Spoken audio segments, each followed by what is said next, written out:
Subhanallah walhamdulillah la ilaha illallah Allahu akbar।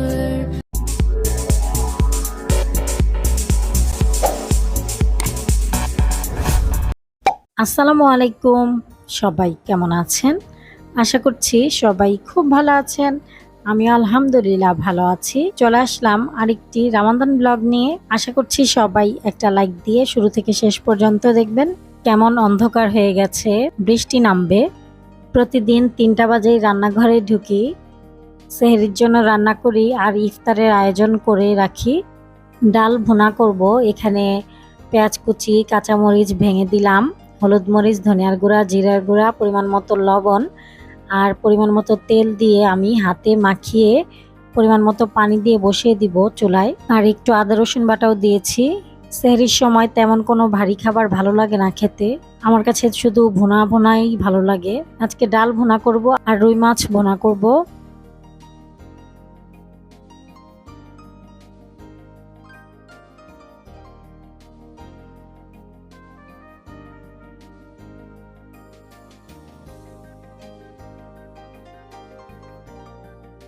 রুই মাছগুলোকে আমি মশলা মাখিয়ে নিয়েছি, এখন ভেজে নিব হালকা করে। আর এদিকে ডালটাও বলক এসে গেছে, আমি একটু নেড়ে চেড়ে কমিয়ে দিলাম চুলাটা।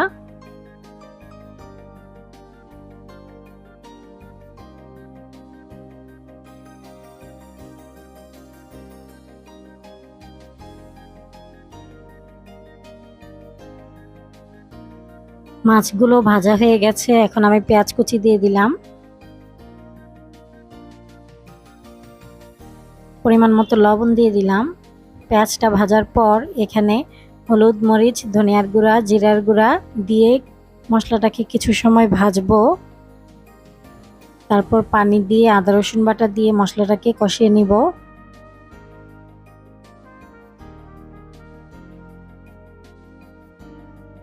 মশলা কষানো হয়ে গেছে, এখন আমি ফ্রোজেন টমেটো দিয়ে দিলাম, মটরশুঁটি দিয়ে দিলাম, তারপর ঢেকে দিব সেদ্ধ হওয়ার জন্য। আর এদিকে ডাল ভুনাটাও হয়ে গেছে, এখন আমি নামানোর আগে ধনিয়া পাতা কুচি দিয়ে দিলাম। এভাবে ডাল ভুনা করে খেয়ে দেখবেন, খুব ভালো লাগে খেতে। আমার বাচ্চারা তো অনেক পছন্দ করে।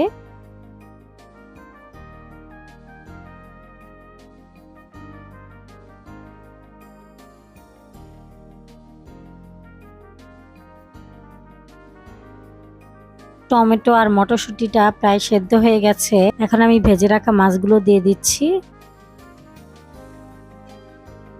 তারপর এখানে পরিমাণ মতো পানি দিয়ে দিলাম ঝোলের জন্য। আমি এই তরকারিটা মাখো মাখো ঝোল রাখবো, সেই অনুযায়ী পানি দিলাম। কয়েকটা আস্ত কাঁচামরিচ দিয়ে দিলাম, নামানোর আগে ধনিয়া পাতা কুচি দিয়ে দিলাম। রুই মাছ ভুনাটা হয়ে গেছে। আমাদের সেহরির রান্না বান্না শেষ। অল্প করেই রান্না করি, কিন্তু তারপরেও থেকে যায়। আর আমরা তো সন্ধ্যা রাতে খাই না, শুধু সেহরির সময় খাই। ইফতারের পর আর কোনো খাওয়া দাওয়া হয় না। এখন ইফতারের প্রিপারেশন করছি। আজকে ইফতারে চিকেন মোমো বানাবো।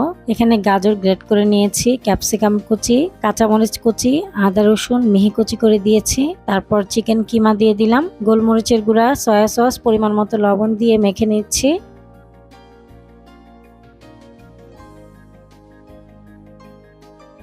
তারপর এখানে গরম তেল দিয়ে দিলাম, তেল দিয়েও আমি ভালোভাবে মিক্স করে নিব।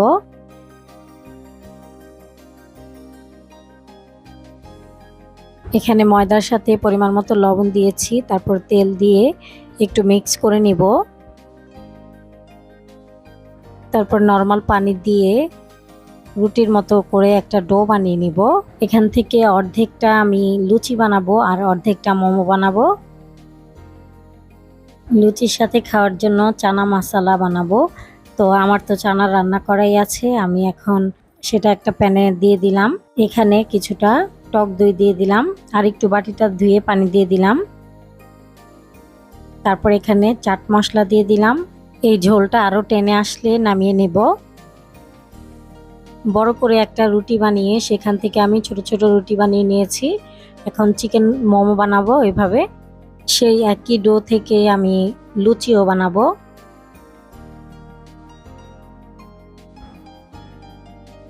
এইভাবে আমি সবগুলো মোমো বানিয়ে নিব।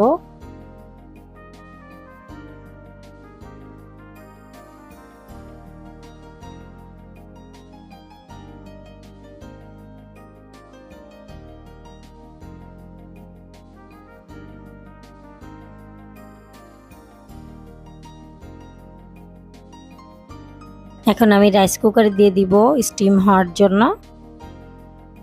এখন কিন্তু ইফতারের আগ মুহূর্তে আর আধা ঘন্টা বাকি আছে। এখন আমি লুচিগুলো ভেজে নিব।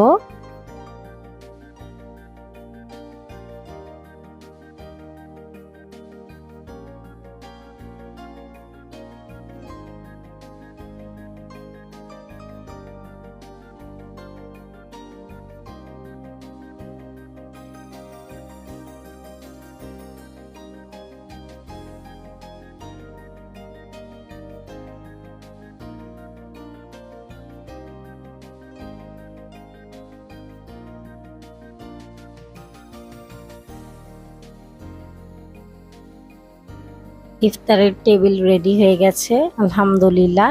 আর মাত্র 7 মিনিট বাকি আছে। ইফতার সামনে নিয়ে বসে আছি আর বাচ্চাদেরকে সাথে নিয়ে মোনাজাত ধরেছিলাম। এখন পর্যন্ত যারা আমার চ্যানেলটি সাবস্ক্রাইব করেননি তারা প্লিজ আমার চ্যানেলটি সাবস্ক্রাইব করবেন, আর ফেসবুক থেকে দেখলে আমার ফেসবুক পেজটাও ফলো করবেন।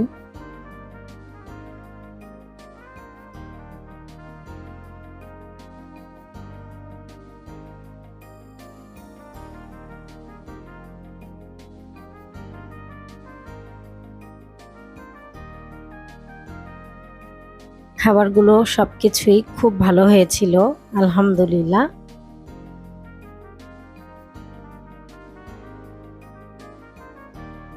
এখন বেশ কিছুক্ষণ পর তারাবি নামাজ পড়ে এখন আমরা সবাই মিলে আইসক্রিম খাচ্ছি। ভিডিওটি ভালো লাগলে প্লিজ একটি লাইক দিবেন। আপনাদের লাইক এবং কমেন্টস আমাকে অনেক উৎসাহিত করে নতুন একটি ভিডিও তৈরি করার জন্য।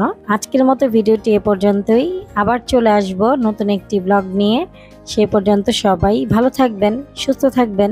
আল্লাহ হাফেজ।